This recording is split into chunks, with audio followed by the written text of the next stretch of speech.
For today's class, we're going to be discussing the relationship between the South African government and the media during apartheid, as well as the media history that plays a contextualization of the present developments in South African media.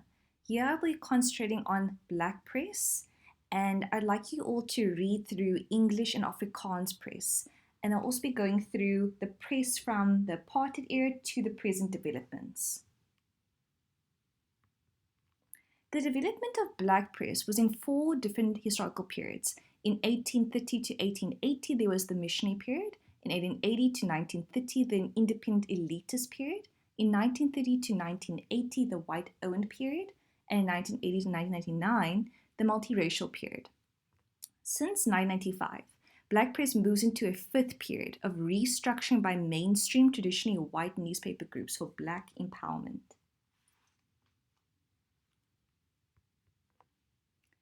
The missionary period began with the establishment of mission stations. Missionaries would come over into South Africa.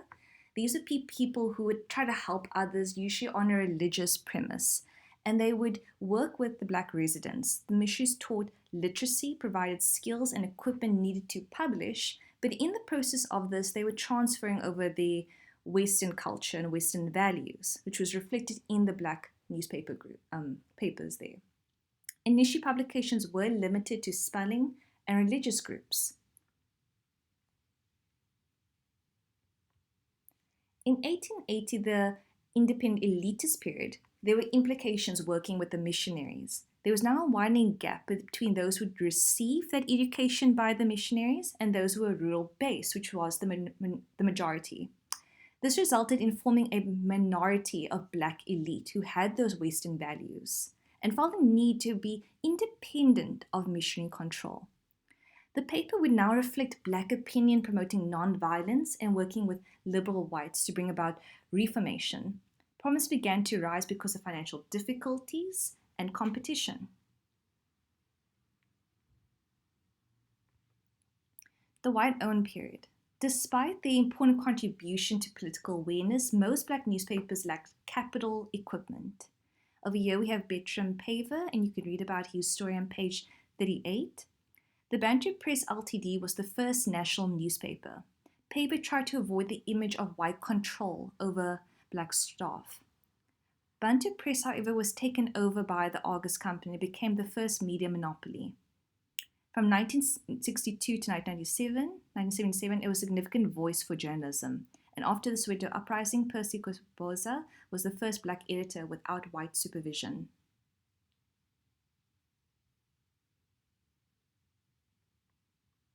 In 1930 to 1980, the white-owned period, which started with African Drum. Here we have Jim Bailey, followed by 1955 Golden City Post. Bailey started a new trend in journalism using a formula of sport, sex, and crime to establish a popular press which appealed to the mass literate Black readers. In October, shortened to just Drum, and significant contributions were made by Drum, which impacted on Black journalism.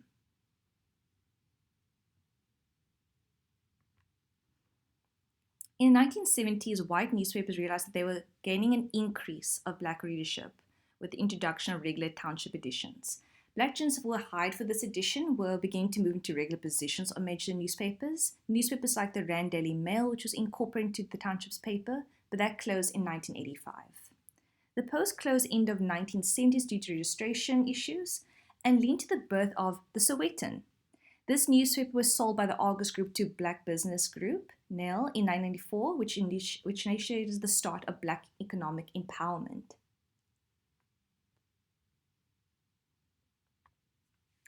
The alternative press. The need for an alternative press is when political, social, economic, and cultural views of certain social groups are excluded from media market. The historical development of South African alternative press was the 1930s to 1960s, 1960s to late 1970s, and 1980s to the mid-1990s. From this period of opposition and resistance, there was a wide control of the press targeting the Black market which emerged, and ANC was in a period of inactivity. There was this adoption of the policy banning militancy, a low amount of Black newspapers, and we have some example of Nkandla, which did support the ANC and played a role in this presidential election. In the late 1960s, alternative press is an expression of the rising Black consciousness, taking forms of major labor strikes, and there's more of a growing of political, of Black empowerment and setting, Black political agenda and addressing racial issues. The government, of course, banned these organizations, publications, and leadership. In the 1980s to mid-1990s, there's a climax of alternative press, the re-emergence of the Mass Democratic Movement and United Democratic Front. The ANC was still banned. The national government viewed alternative press as a part of total onslaught concept and blamed outside influences for corrupting people. There are three categories of alternative press.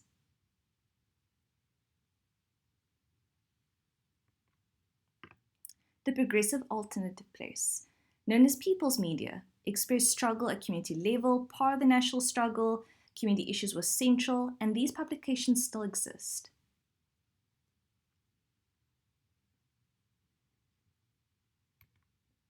The left commercial press, resistance was ignored by conventional press. It preferred to report on activities leaders installed by government. 1983 left commercial press emerged, a hybrid of capitalist and progressive alternative press there. Coverage focused on national news, finance, sale of advertising space. It relied on sympathetic donors, and journalists were underpaid. And these are the two publications there. The independent social democrat press, aim for this press was financial independence and support of broad democratic ideals like the Weekly Mail. The Rand Daily Mail formed their own newspaper. Alternative press then started to lose its exclusivity. The main press now started to uncover unbanned political parties and trade unions.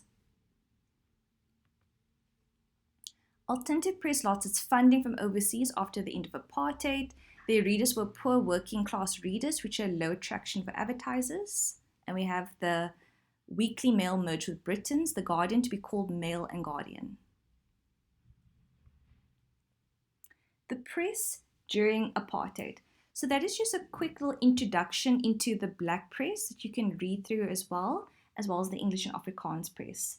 Now we're going to go into the press during the apartheid years, the relationship with the government. In the beginning, South Africa press was organized in terms of its race and language. So you have the English press, the Afrikaans press, and so on. In 1948, the nationalist government implemented a way to strengthen their position in the Afrikaner rural areas. The government neutralized the rising aspirations of Black South Africans who were perceived as a threat. This is during the time of apartheid. The NP came into power and there was a political classification of South African press. Newspapers were either pro-government or in opposition. Therefore, Afrikaans newspapers were in a privileged position because of their close bond with the political side of their country. So if we think about this now, if during the time newspaper groups were organized in terms of race and language, the Afrikaans newspaper group would be in a beneficial position then. And I do want you guys to read that quote there on self-censorship on page 45. In apartheid, there was successful control through this use of propaganda. There was worldwide hatred of apartheid, but the government did feel that people were spinning and not understanding what apartheid means.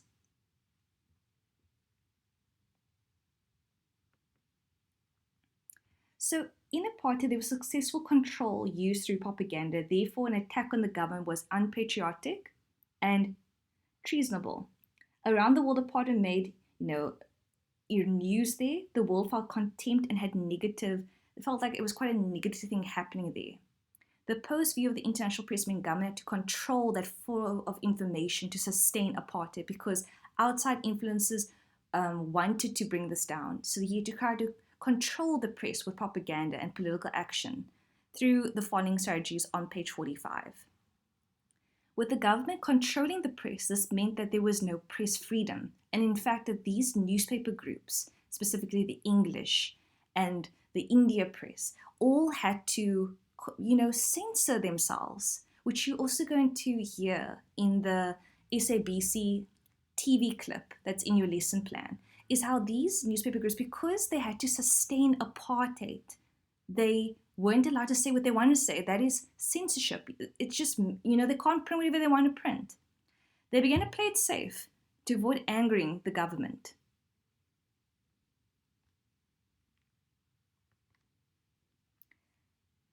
Then comes about the information scandal.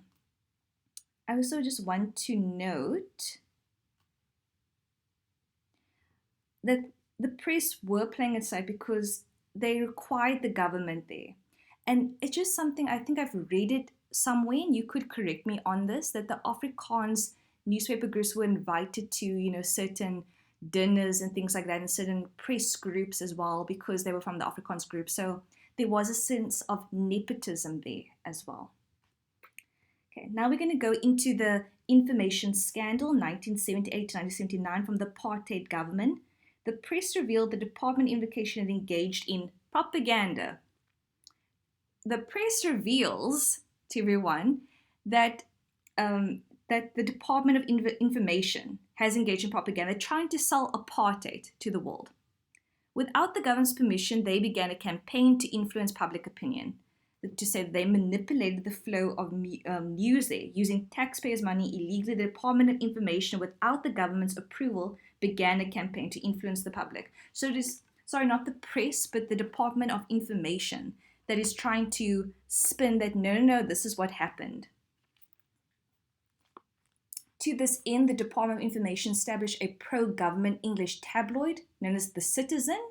It supported news magazines to the point they decided to buy out multiple newspaper tabloids, such as the Washington Star. They tried to just control the flow of newspapers to sell apartheid, manipulate the flow of news on South Africa.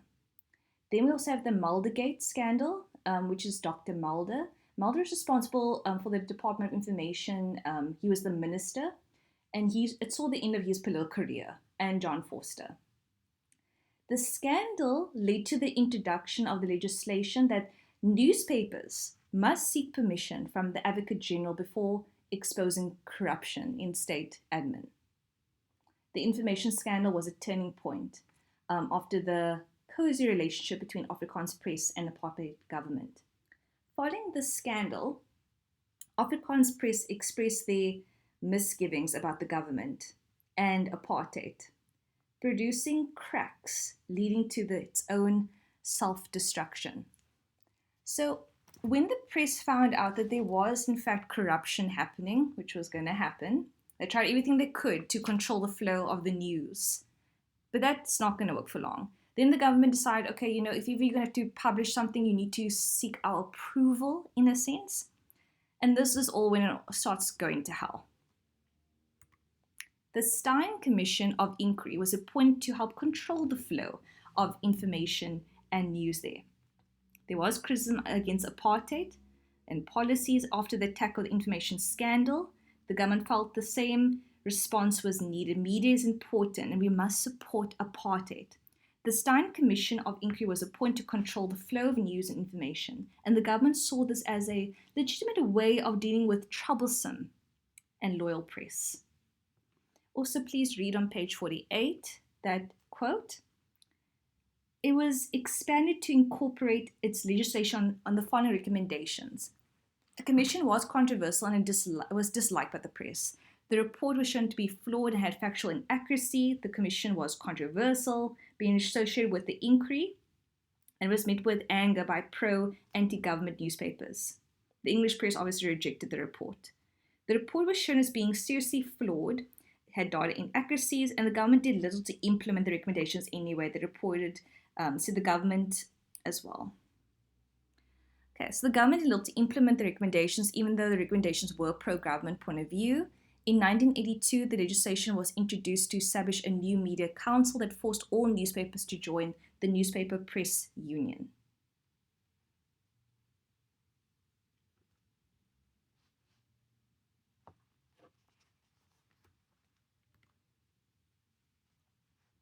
Also noting here that English and Afrikaans press stood against this legislation, which is to establish a new media council that forced all newspapers to join a newspaper press union, which is going to obviously try to control what they said there in measures that they'd have. Okay, now we're going to go into the pressures on the press that was put onto the press from 1976 to 1990, both being obviously all in political and economic. There was pressure from the government, there was pressure from television, there was pressure from economic downturn, and pressure from alternative press. So let's go into the different pressures groups there. Pressure from the government. In 1985, there was a declaration of a state of emergency, and it placed large areas of the country off limits to the press. So there was strikes happening because obviously there was all of these things happening in those areas, and the government didn't want the press to show it, to spread around. They wanted to control the flow of what I didn't think was accurate information. This is incorrect, distorted images being spread around. There were special powers given to the Minister of Law and the Order of Department of Home Affairs to close any newspaper they wished, temporary or permanently. This was lifted by F.W. de Klerk in 1990.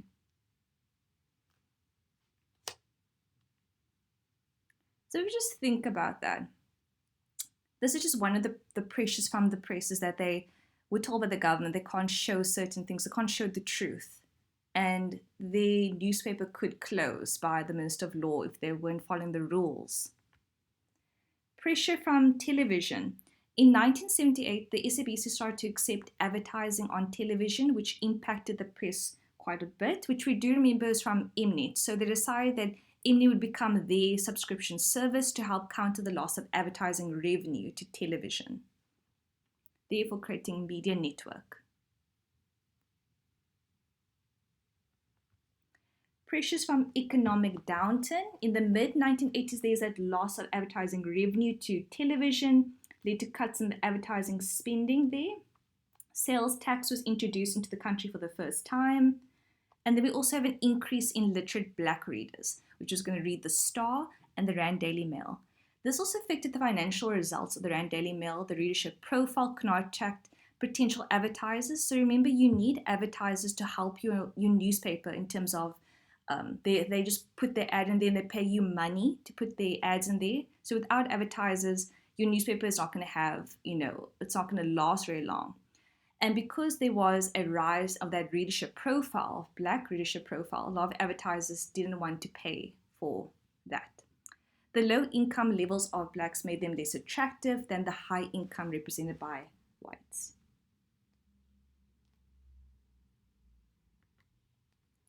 And lastly, pressures from alternative press. There's a rise now of the NDM, a whole group of anti-government organizations with an increase in politics of many South Africans within a growing market for news and information. Major newspapers were not able to provide coverage of events relevant to the market, and they felt back then the readers did feel a lot of newspaper groups, which does make sense, were being too close to the government and too concerned with profit and weren't trying to represent the reality that was happening to that time and maintain their white readership. And this led to the rise of alternative press. Alternative press is just another way of talking about the voice of opposition, which counters against the English press, which back then was also a voice of opposition. The alternative press took over that function as the critic of the government. And then we have pressure from the public. End of 1980s, the readers and public started to experience indifference because of the constant negative news from the press. Readers felt that the press was making a bigger issue and it was unnecessary. The attacks by government on the English press caused disdain by the public regarding the values of free press. And the press began to form a negative image of the press is just the bearer of bad news.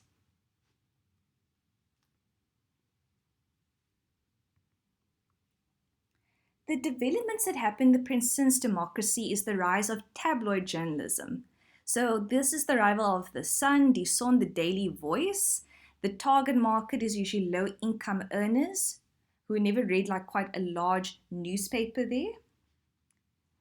And there's quite a lot of tabloid controversy in tabloid journalism, which is that quality of journalism, such as sex, bizarre, gory stories, lack of politics, serious issues. So it's quite a blended tabloid sort of newspaper. Those include things like life skills, managing your finances, your horoscope, everything in that newspaper. However, a lot of people felt that the whole point of the tabloid journalism is to shock you with its inflammatory headlines, its blatant sexism, xenophobia, anything to shock you with its also images there. Where ethical journalists are sidelined, and they felt that this was low quality news and a low regard for human rights.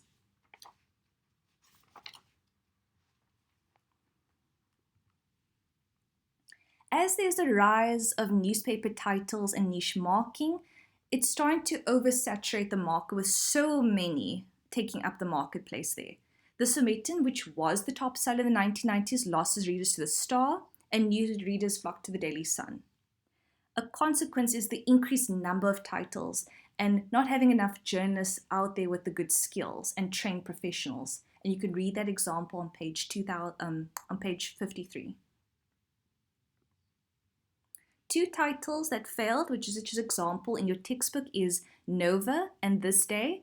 Nova had a problem with distribution. The delivery of a paper was a problem and was quite hard for them, and they lost only 5 months, so less than 5 months.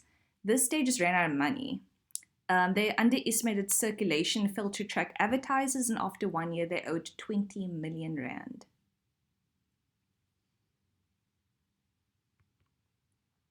Then there's more of a rise of regional papers, the Daily Isolese, the Biweekly Langa, Africa.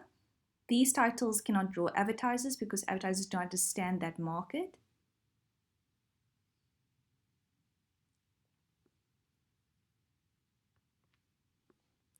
And we have completed our historical timeline. Okay, how do you feel about that whole timeline? It's quite long, and you can always re-watch these clips. So you've completed Learning Unit 1. Please see your lesson plan for those VC Learn activities, as well as all those beautiful clips like Springbok Radio, the South African documentary. There's so much you can watch, and also do your worksheets. Please continue with your lesson plan. In Learning Unit 2, we're going to now talk about theory when it comes to media. Thank you so much for watching.